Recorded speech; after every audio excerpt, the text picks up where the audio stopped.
فرش التراب يضمني.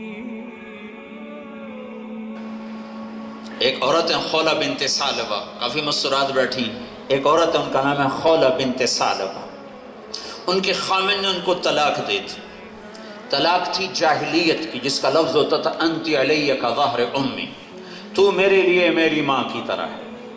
تو اس پر جو طلاق پڑتی تھی وہ ایسی طلاق ہوتی تھی کہ کسی طرح بھی رجوع نہیں ہو سکتا تھا. 3 طلاق میں تو رجوع ہے کہ کہیں اور شادی ہو جائے، پھر وہاں سے طلاق ہو جائے، پھر دوبارہ شادی ہو جائے. لیکن اس طلاق میں ہمیشہ کے لیے وہ عورت اس مرد اور وہ مرد اس عورت کے لیے حرام ہو جاتا تھا. اور شریعت میں ابھی کوئی فیصلہ آیا نہیں تھا، اور جو عرب میں دستور تھا اسی پر کام چل رہا تھا. تو اوس بن مالک رضی اللہ تعالیٰ عنہ نے خولہ بنت ثعلبہ سے کہہ دیا تو میرے لیے میری ماں کی طرح. تو وہ پریشان ہو کر آئیں اللہ کے نبی کے دربار میں. اللہ کے نبی گھر میں تھے، حضرت عائشہ کنگھی کر رہی تھی. یا رسول اللہ ان زوجی اوس ظاہر منی فما تقول.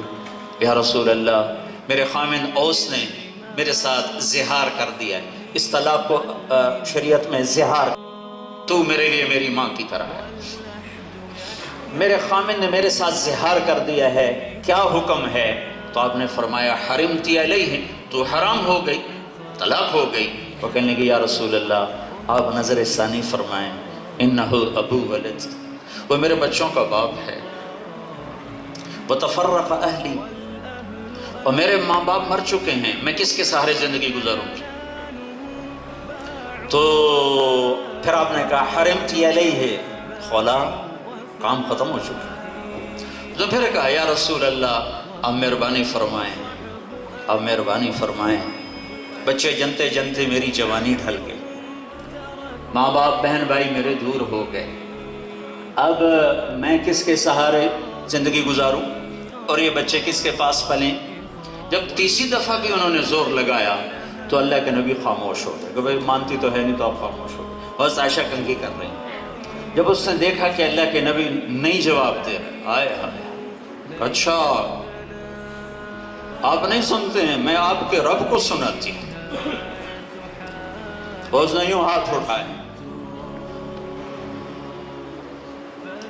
اللہم ان لی صبیتا صغار ان ضممتہم الی فجاعوا ان ضممتہم الی فضاعوا.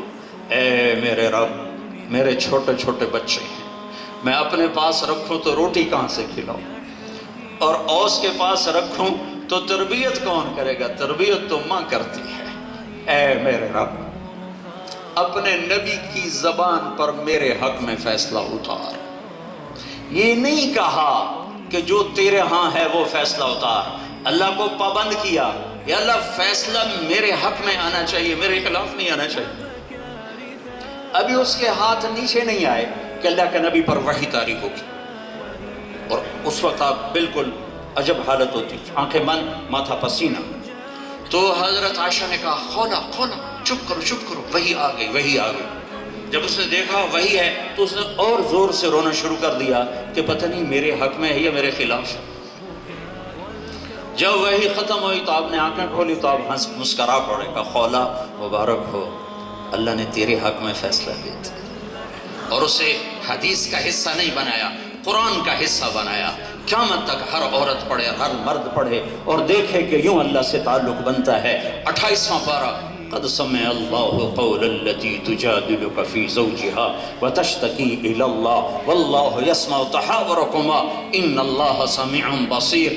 الذين يظاهرون منكم من نسائهم ما هن امهاتهم ان امهاتهم الا اللائي ولدنهم وانهم ليقولون منكرا من القول وزورا. 28واں پارہ. اور اتنی خوبصورت تعبیر، قد سمع اللہ. اور خولہ کو بڑی عزت دی اللہ تعالیٰ نے.